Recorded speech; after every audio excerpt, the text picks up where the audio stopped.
Assalamualaikum warahmatullahi wabarakatuh. Perkenalkan, kami PLP dari Laboratorium IBM ITP jurusan Gizi Poltekkes Kemenkes Malang ingin belajar bersama dengan adik-adik tentang alat jangka sorong. Ya, saya yakin adik-adik yang dari SMA sudah pernah tahu ya jangka sorong di laboratoriumnya, bahkan sampai keluar juga di soal ujian nasional. Supaya lebih jelasnya lagi, kami akan mengulang bagaimana jangka sorong digunakan, bagian-bagiannya seperti apa, dan cara membacanya bagaimana. Nah, jangka sorong ini adalah alat yang digunakan untuk mengukur besaran panjang dengan ketelitian 0,1 mm. Jadi ketelitiannya 0,1 mm, bukan cm. Selanjutnya kita akan mempelajari bagian-bagian dari jangka sorong. Yang pertama ini adalah rahang bawah.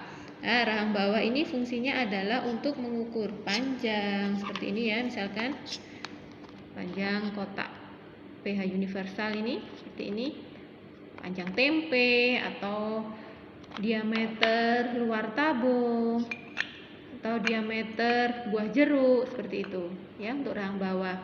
Kemudian selanjutnya adalah rahang atas. Nah, ini di bagian atas ya, ini fungsinya adalah untuk mengukur diameter dalam suatu benda, misalkan diameter dalam beker gelas gitu.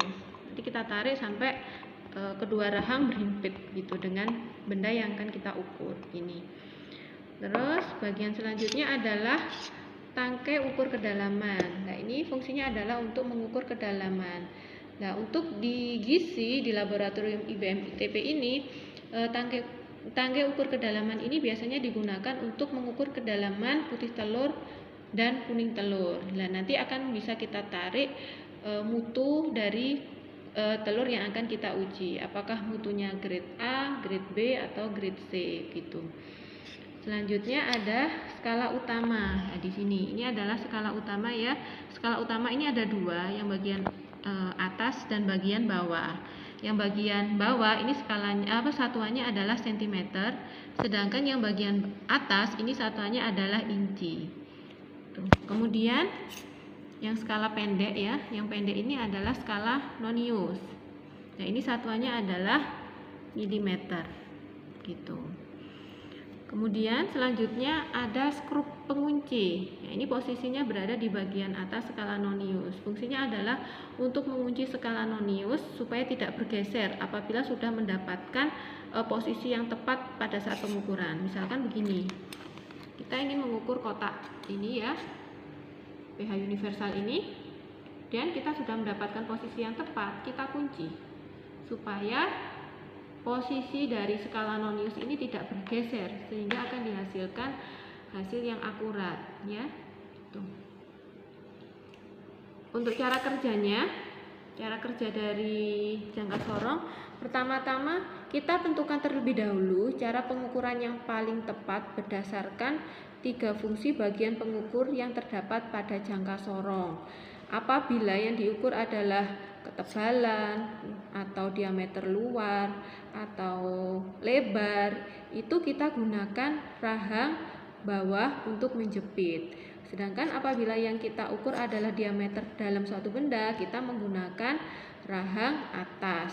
Apabila yang kita ukur adalah kedalaman, maka yang kita gunakan adalah tangkai ukur kedalaman. Setelah menentukan cara pengukuran yang tepat, selanjutnya kita letakkan, misalnya kita ingin mengukur ini tadi ya, lebar dari kotak pH universal. Ini ya sudah kita tentukan ya, berarti kita menggunakan rahang yang bagian bawah. Posisinya sudah tepat, langsung kita kunci. Ya, harus berhimpit rahang dengan benda yang akan kita ukur. Langsung kita kunci ya, supaya skala noniusnya tidak bergeser. Kemudian kita baca skalanya sini ya.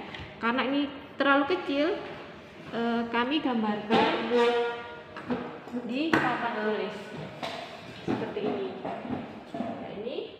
Nah, ini yang saya gambar ini adalah gambar jangka sorong.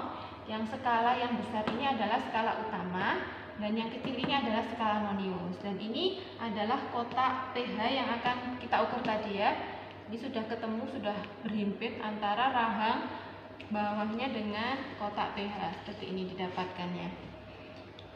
Pertama-tama yang kita lihat adalah angka 0 di skala nonius ya. Kita tarik ke atas ke skala utama. Nah, ini didapatkan bahwa lebar kotak pH ini antara 1,2 cm tapi tidak sampai 1,3 cm. Tidak sampai ya. Jadi 1,2 ada kelebihan sedikit. Nah, ini nanti akan kita cari kelebihannya.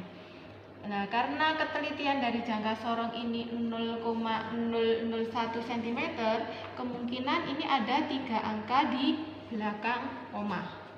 Ya. Nah, ini sudah ketemu 1 ya, berarti kurang 2. Kurang 2 lagi.